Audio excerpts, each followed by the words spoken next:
2025-26 ఆర్థిక సంవత్సరంలో అత్యధికంగా 37% జీఎస్టీ వృద్ధిని నమోదు చేసిన భారతీయ రాష్ట్రం ఏది? నాగాలాండ్. నాగాలాండ్ భారతదేశంలో అత్యధికంగా వస్తువులు మరియు సేవల పన్ను జీఎస్టీ వృద్ధిని 37%గా నమోదు చేసింది. ఇది డిసెంబర్ 2025 వరకు జాతీయ సగటు 6.8% కంటే ఎక్కువ. జనవరి 31, 2026 నాటికి వస్తువులు మరియు సేవల పన్ను అనగా జీఎస్టీ వసూళ్లు 987.38 కోట్లకు చేరుకున్నాయి. ఇది 2025-26 లక్ష్యమైన 949 కోట్లను అధిగమించింది. ఈ గణాంకాలు రాష్ట్రంలో బలమైన ఆదాయ పనితీరును మరియు బలమైన ఆర్థిక వృద్ధిని చూపుతున్నాయి. ది విలేజెస్ ఆఫ్ ఎక్సలెన్స్ అనేది భారతదేశం మరియు ఏ దేశం మధ్య ఒక ఇనిషియేటివ్. ఇజ్రాయెల్. ఫిబ్రవరి 2026లో ఇజ్రాయెల్ పర్యటన సందర్భంగా ప్రధానమంత్రి నరేంద్ర మోదీ విలేజెస్ ఆఫ్ ఎక్సలెన్స్ను ప్రకటించారు. వ్యవసాయ ఉత్పాదకత మరియు రైతుల ఆదాయాన్ని పెంచడం లక్ష్యంగా భారతదేశం మరియు ఇజ్రాయెల్ మధ్య సహకార ఇనిషియేటివ్ ఈ విలేజెస్ ఆఫ్ ఎక్సలెన్స్. కేంద్రీకృత పరిశోధన కేంద్రాల నుంచి ఇజ్రాయెల్ వ్యవసాయ సాంకేతికతను నేరుగా గ్రామాలకు తీసుకురావడం, లక్షలాది మంది భారతీయ రైతులకు ఉత్పాదకత మరియు ఆదాయాన్ని పెంచడం దీని యొక్క లక్ష్యం. ఫుట్బాల్ ఫర్ స్కూల్స్ అనే కార్యక్రమం ఫిఫా మరియు ఏ సంస్థ యొక్క initiative? United nations educational, scientific and cultural organization అనగా యునెస్కో. పశ్చిమ బెంగాల్లోని దక్షిణ దినాజ్పూర్లోని ప్రధానమంత్రి శ్రీ కేంద్రీయ విద్యాలయంలో football for schools initiative highlight చేయబడింది. ఫుట్బాల్ ఫర్ స్కూల్స్ కార్యక్రమం అనేది federation international the football association అనగా ఫిఫా మరియు united nations educational, scientific and cultural organization అనగా యునెస్కో యొక్క ఇనిషియేటివ్. ఇది ఫుట్బాల్ ద్వారా పిల్లల విద్య, అభివృద్ధి మరియు సాధికారతకు మద్దతు ఇవ్వడం లక్ష్యంగా పెట్టుకుంది. గ్లోబల్ మైండ్ హెల్త్ 2025 నివేదిక ప్రకారం 18 నుంచి 34 సంవత్సరాల వయసు గల యువకులు మానసిక ఆరోగ్యం మరియు శ్రేయస్సులో ప్రపంచవ్యాప్తంగా భారతదేశం యొక్క ర్యాంకు ఎంత? 60వ. గ్లోబల్ మైండ్ హెల్త్ 2025 నివేదిక ప్రకారం భారతదేశంలోని 18 నుంచి 34 సంవత్సరాల వయసు గల యువకులు 84 దేశాల్లో మానసిక ఆరోగ్యం మరియు శ్రేయస్సులో ప్రపంచవ్యాప్తంగా 60వ స్థానంలో ఉన్నారు. ఇది సాపేక్షంగా తక్కువ మానసిక శ్రేయస్సు స్థాయిలను సూచిస్తుంది. అమోండోవా తెగ ప్రధానంగా ఏ దేశంలో కనిపిస్తుంది? బ్రెజిల్. అమోండోవా తెగ బ్రెజిల్లోని అమెజాన్ వర్షారణ్యం లోపల లోతుగా నివసిస్తుంది. వారు గడియారాలు, క్యాలెండర్లు లేదా సంఖ్యా వయస్సును లెక్కించకుండా జీవిస్తున్నారని పరిశోధకులు కనుగొన్నారు. వారి భాషలో సమయం, వారం లేదా నెల, అదేవిధంగా సంవత్సరానికి పదాలు లేవు. వారి పుట్టినరోజులను ట్రాక్ చేయరు లేదా సంఖ్యల్లో వయస్సును లెక్కించరు. ఒక వ్యక్తి పెరిగే కొద్దీ వారు వివిధ దశల్లో కొత్త పేర్లను పొందుతారు. వారి సమాజం సంఖ్యా సమయం చుట్టూ కాకుండా సహజ చక్రాలు మరియు సామాజిక గుర్తింపు చుట్టూ నిర్వహించబడుతుంది. లైట్ కంబాట్ హెలికాప్టర్ LCH ప్రచండను ఏ సంస్థ అభివృద్ధి చేసింది? Hindustan aeronautics limited hall. ఇటీవల భారత రాష్ట్రపతి రాజస్థాన్లోని జైసల్మేర్లోని వైమానిక దళ స్టేషన్లో స్వదేశీ లైట్ కంబాట్ హెలికాప్టర్ ప్రచండలో విహారయాత్ర చేపట్టారు. ఇది హిందుస్థాన్ ఏరోనాటిక్స్ లిమిటెడ్ తయారు చేసిన స్వదేశీ పరిజ్ఞానంతో అభివృద్ధి చేయబడిన లైట్ కంబాట్ హెలికాప్టర్.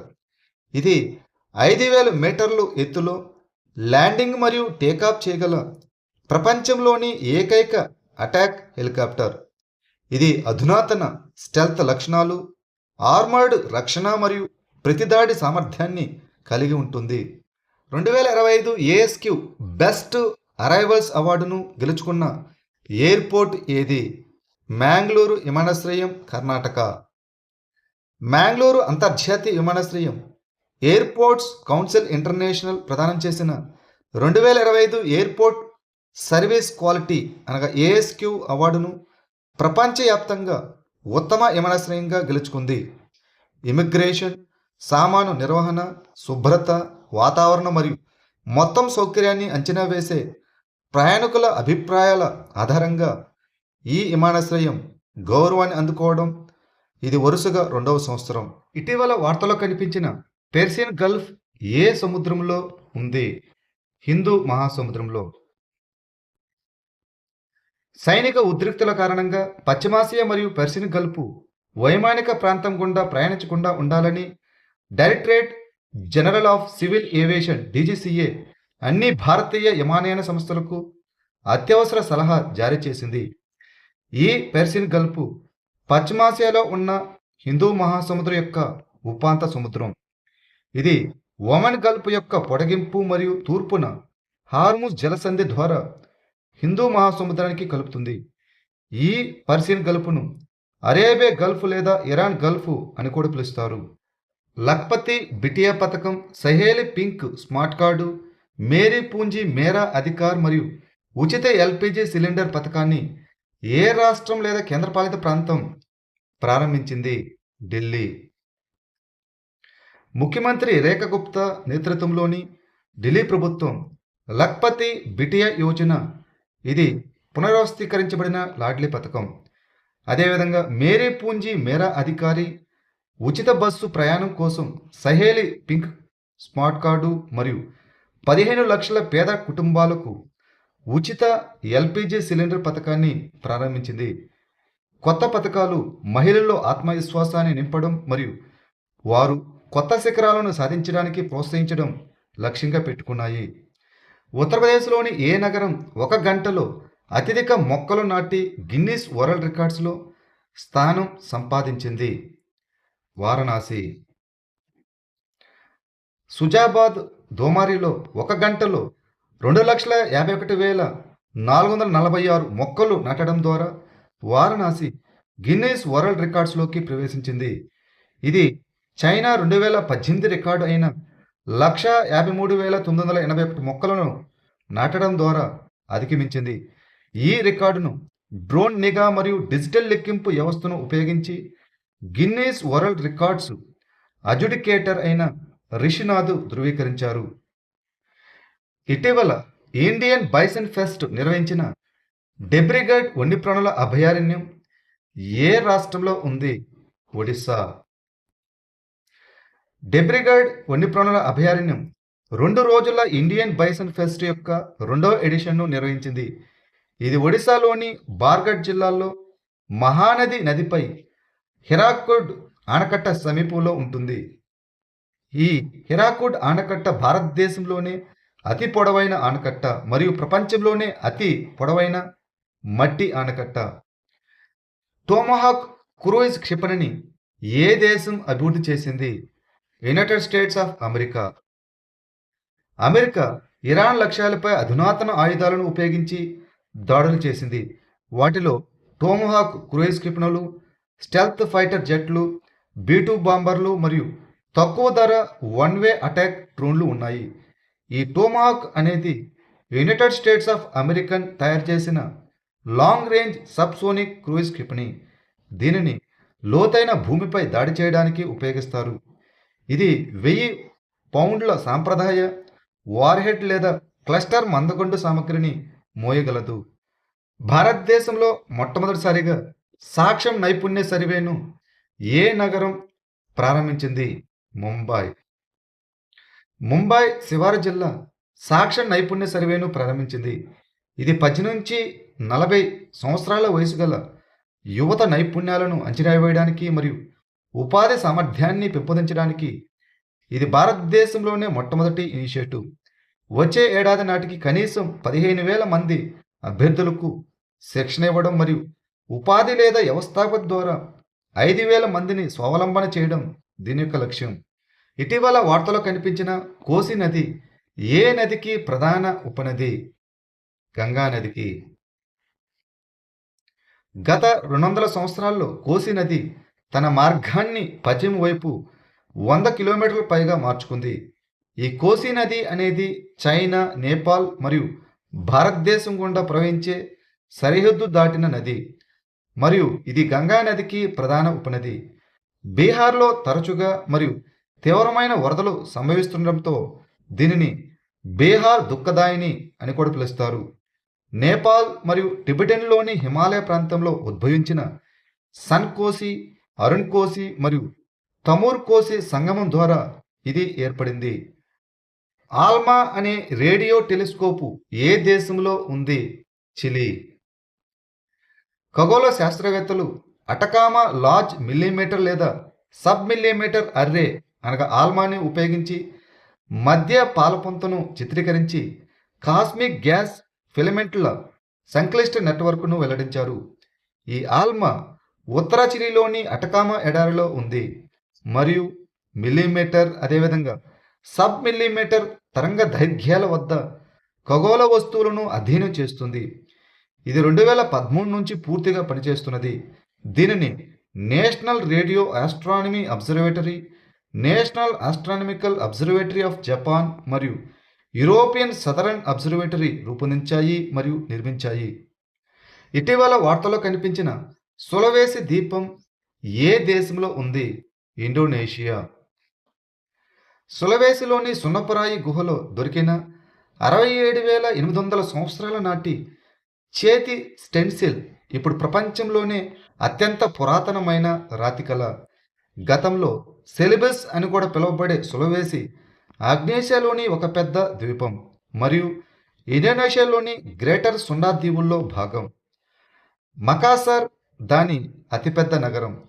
దీని ఎత్తైన శిఖరం రాటెన్ కుంబాలా, దీన్ని మారియో అని కూడా అంటాం. Bureau of energy efficiency BEE A nodal మంత్రిత్వ శాఖ కింద పనిచేస్తుంది? విద్యుత్ మంత్రిత్వ శాఖ, ద మినిస్ట్రీ ఆఫ్ పవర్. విద్యుత్ మంత్రిత్వ శాఖకు చెందిన బ్యూరో ఆఫ్ ఎనర్జీ ఎఫిషియన్సీ 25వ వ్యవస్థాపక దినోత్సవాన్ని న్యూఢిల్లీలో జరుపుకున్నారు. ఈ BEE అనేది 2002లో ఇంధన పరిరక్షణ చట్టం 2001 ప్రకారం స్థాపించబడిన ఒక చట్టబద్ధమైన సంస్థ. భారత ఆర్థిక వ్యవస్థలో ఎనర్జీ తీవ్రతను తగ్గించడం దీని యొక్క లక్ష్యం. బ్యూరో ఆఫ్ ఎనర్జీ ఎఫిషియన్సీ విద్యుత్ మంత్రిత్వ శాఖ కింద పనిచేస్తుంది. భారతదేశపు మొట్టమొదటి సెమీకండక్టర్ అసెంబ్లీ, టెస్ట్ మరియు ప్యాకేజింగ్ ATMP సౌకర్యం ఎక్కడ ప్రారంభించబడింది? గుజరాత్. గుజరాత్లోని సనంద్లో భారతదేశపు మొట్టమొదటి semiconductor assembly, test and packaging సౌకర్యాన్ని ప్రధానమంత్రి నరేంద్ర మోదీ ఇటీవల ప్రారంభించారు. ఈ ప్లాంటును మైక్రోన్ టెక్నాలజీ ఇండియా 22,500 కోట్లకు పైగా పెట్టుబడితో ఏర్పాటు చేసింది. ఇది భారతదేశంలో తయారు చేసిన సెమీకండక్టర్ మెమరీ మాడ్యూళ్ల వాణిజ్య ఉత్పత్తి మరియు రవాణా ప్రారంభాన్ని సూచిస్తుంది.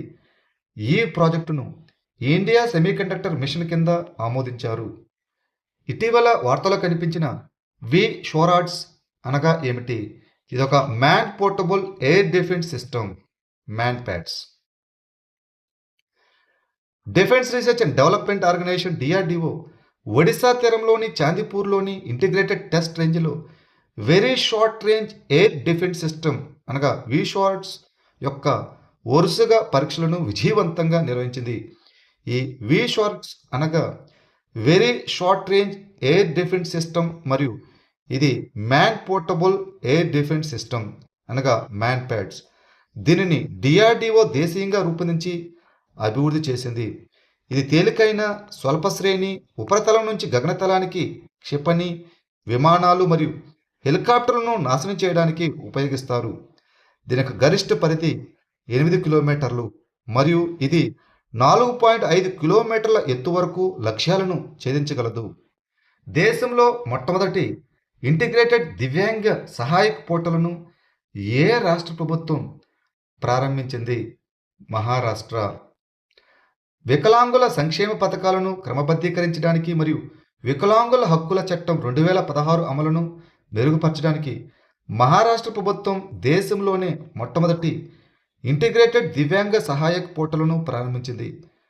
పోర్టల్ మాన్యువల్ కాగితపు పనిని తొలగిస్తుంది మరియు డేటా దోషాలు మరియు ఫిర్యాదుల పరిష్కార సమస్యలను పరిష్కరిస్తుంది. Central drugs standard control organisation CDSCO ఏ మంత్రిత్వ శాఖ కింద పనిచేస్తుంది? ఆహార మరియు కుటుంబ సంక్షేమ మంత్రిత్వ శాఖ, the ministry of health and family welfare. CDSCO అనేది డ్రగ్స్ అండ్ కాస్మెటిక్స్ చట్టం 1940 ప్రకారం మందులు మరియు వైద్య పరికరాల కోసం భారతదేశ జాతీయ నియంత్రణ సంస్థ అనగా ఎన్ఆర్ఏ. ఇది ఆరోగ్య మరియు కుటుంబ సంక్షేమ మంత్రిత్వ శాఖలోని directorate general of health services కింద పనిచేస్తుంది. దీనికి drugs control general of India DCGI నేతృత్వం వహిస్తుంది. ఇది మందులు మరియు వైద్య పరికరాల దిగుమతి, తయారీ, అమ్మకం మరియు పంపిణీని నియంత్రిస్తుంది. Coronal mass ejection CME shock యొక్క మూలాన్ని మొదటిసారిగా ఏ సంస్థ కనుగొంది? Indian institute of astrophysics ఐఐఏ. Indian institute of astrophysics నుంచి ఖగోళ శాస్త్రవేత్తలు మొదటిసారిగా కరోనల్ మాస్ ఎజెక్షన్ షాక్ యొక్క మూలాన్ని కనుగొన్నారు. ఈ సిఎంఈ ఆధారిత షాక్ సౌర ఉపరితలం నుంచి దాదాపు 130,000 కిలోమీటర్ దూరంలో ఏర్పడటం నమోదు చేయబడింది. ఉపయోగించిన పరికరాల్లో గౌరీ బెదనూర్ రేడియో టెలిస్కోపు మరియు ఆదిత్య L1 యొక్క విజిబుల్ ఎమిషన్ లైన్ కొరోనోగ్రాఫ్ పేలోడ్లు ఉన్నాయి. సౌర తుఫానులను మరింత ఖచ్చితంగా అంచనా వేయడానికి ఇది సహాయపడుతుంది మరియు ఉపగ్రహాలు, జిపిఎస్ వ్యవస్థలు మరియు పవర్ గ్రిడ్లను నష్టం నుంచి రక్షిస్తుంది.